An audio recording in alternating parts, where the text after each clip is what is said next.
Há algum danita em nosso meio? Eu vou contar uma história para vocês. Há 20 anos atrás, eu fazia parte de uma mesa numa associação. E eu vi uma das histórias mais tétricas que eu já vi na minha vida. E pode ser que alguns de vocês já tenham ouvido essa história aqui entre vocês. E se já ouviram, vão lembrar comigo essa história com dor. Uma certa ocasião, numa igreja de um certo lugar no Brasil, uma mocinha pediu licença para conversar lá na frente, no microfone. Ela frequentava a igreja um ano e pouco. E ela pegou o microfone da mão da moça que estava terminando a escola sabatina e falou: eu tenho que contar para vocês um pecado meu. E as pessoas paralisadas olhando ela falar.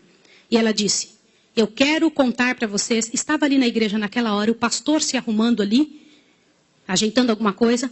A esposa do pastor com os 2 filhos, mais ali no lado da esquerda, da minha esquerda. E a igreja toda ali junta. Vocês sabem que entre a escola sabatina e culto a igreja fica bem cheia? E ela disse: eu tenho que contar o meu pecado para vocês. E o pecado que eu tenho que contar é que eu sou amante do pastor. Na hora que ela disse isso, a esposa do pastor desmaiou ali na hora. E os filhos correram para acudir. E o pastor veio para ela e falou assim: o que você está falando? Você enlouqueceu? Que isso, menina? Ela falou: eu tinha que contar, eu preciso resolver meu problema. Eu preciso salvar a sua alma. Eu preciso resolver você. Os danitas, eles sempre usam essa: cuidado, eu preciso ajudar. Sempre usam a palavra da ajuda, viu? E naquele momento a igreja toda ficou em alvoroço. Eu não preciso dizer que não houve culto. Não houve culto. Não conseguiram fazer o culto. A esposa do pastor foi levantada dali, foi levada lá para fora. O pastor não sabia o que fazer. Começou a dizer: irmãos, por favor, isso é um grande mal entendido. Ela dizia: não é, meu bem. Eu precisava dizer, eu tenho que salvar você e tenho que salvar mim. E ela foi levada para um quartinho, a esposa do pastor foi atrás e começou a conversar com ela, e falou com ela, e foi um alvoroço muito grande. E ela disse: olha, eu vou te provar que isso é verdade. Nós combinamos que ninguém nunca ia saber, foi uma coisa muito bem feita, mas eu preciso te contar. E falou para a esposa do pastor: prestem bem atenção no que eu vou dizer. Falou: só tem uma maneira de você me acreditar, vem aqui. O seu marido tem uma marca na genitália dele. E a marca é assim, assim, assim. E a esposa olhou para ela e acreditou nela na hora. Sabe por quê? Porque aquele pastor nunca tinha tido contato sexual com nenhuma pessoa, só com sua esposa. Eles se casaram virgens. E ela disse: ninguém sabe disso. Como é que essa moça sabe? Consegue imaginar o que é isso? E ela também nunca tinha contado isso para ninguém. E ela pegou a esposa do pastor, passou a acreditar. E ela contou detalhes sobre o corpo do pastor, detalhes sobre ele, até de coisas que ele falava enquanto dormia. Preste atenção. Eu não preciso dizer para vocês que aquele casamento acabou.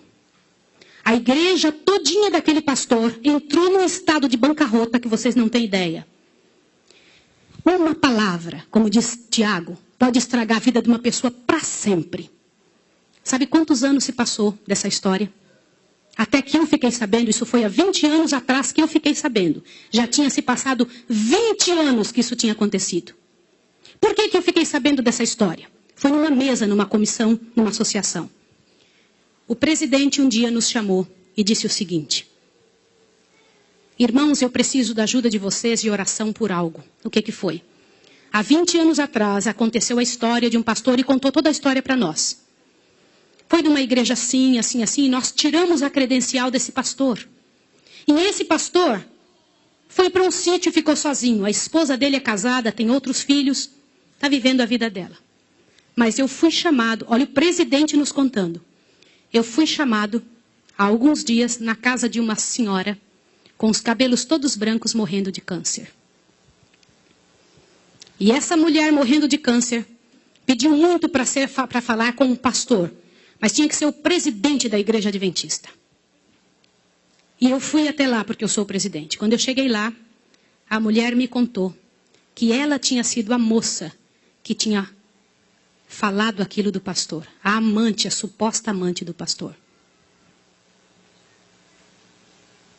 E ela contou para o presidente que ela havia inventado toda essa história. Mas como que ela sabia dos detalhes do corpo do pastor? Na ocasião em que ela tinha se apaixonado pelo pastor, ela trabalhava como faxineira dentro do hospital. E o pastor foi internado, prestem atenção, internado para uma cirurgia de apêndice e passou muito mal. E ela era amiga de uma enfermeira. E entrou dentro do quarto junto com a enfermeira, destampou o corpo do pastor e olhou o corpo do pastor todo, durante o tempo em que o pastor estava dentro do hospital em coma. E quando o pastor falava algumas coisas, ela ouviu o que o pastor falou e ela olhou os detalhes do corpo do pastor e guardou. Satanás plantou na cabeça dela 1 ano e ela formulou e acabou com a vida do pastor. E o presidente pegou uma credencial, foi lá no sítiozinho onde o pastor o coitado daquele pastor, o caluniado estava, e chegou para ele e falou, junto com uma comitiva dos irmãos, pastor, eu vim aqui te entregar a sua credencial de novo, nós descobrimos que era mentira. Sabe qual foi a resposta do pastor, irmão? O pastor disse assim, vocês me devolvem minha família e meus filhos também? Vocês me devolvem minha reputação? Se vocês não devolverem junto, eu prefiro ficar aqui. E esse pastor, uns dias atrás, eu soube que ele morreu lá naquele lugar. Quem foi a assassina daquele pastor? Não foi só aquela mulher, foram todos que falaram junto. Porque, gente, quando acontece um inferno desse, uma multidão de gente sofre, uma multidão de gente machuca. Fica machucado. Meus irmãos, vocês me perdoem ter que falar sobre isso, mas é verdade. Existem muitos lugares que eu tenho muito medo de pregar, mas eu vou igual se me chamam. Porque eu vou falar uma coisa para vocês. Ontem à noite eu comentei que a vida de quem prega essas verdades é altamente prejudicada. Uma coisa desse tamanho é passada de boca em boca, de forma que apareça o inferno no final. Será que existem danitas no nosso meio? O céu é um lugar tão fabuloso. Não vale a pena, meus irmãos. Não vale a pena. Deus tem mais para a nossa vida. Tem mais coisas para ocupar a nossa mente. Para fazer parte do nosso vocabulário. Para nós pensarmos a respeito das pessoas. Vamos fazer um exercício? Pense bem da pessoa que mais mal você sabe dela. Imagine isso agora. Sabe o que vai acontecer com você? Teu coração vai se encher de paz. Porque é isso que acontece, gente. Se você não for capaz de abrir a sua boca para trazer paz para a vida de alguém, não abra a sua boca para trazer o inferno para a vida de quem quer que seja. Jesus ama as pessoas pecadoras e miseráveis. Todas aquelas que pecaram horrivelmente, Jesus ama. E Ele tem mais para oferecer para nós. Eu vou pedir uma coisa em nome de Jesus essa manhã. Uma coisa que é muito difícil de fazer.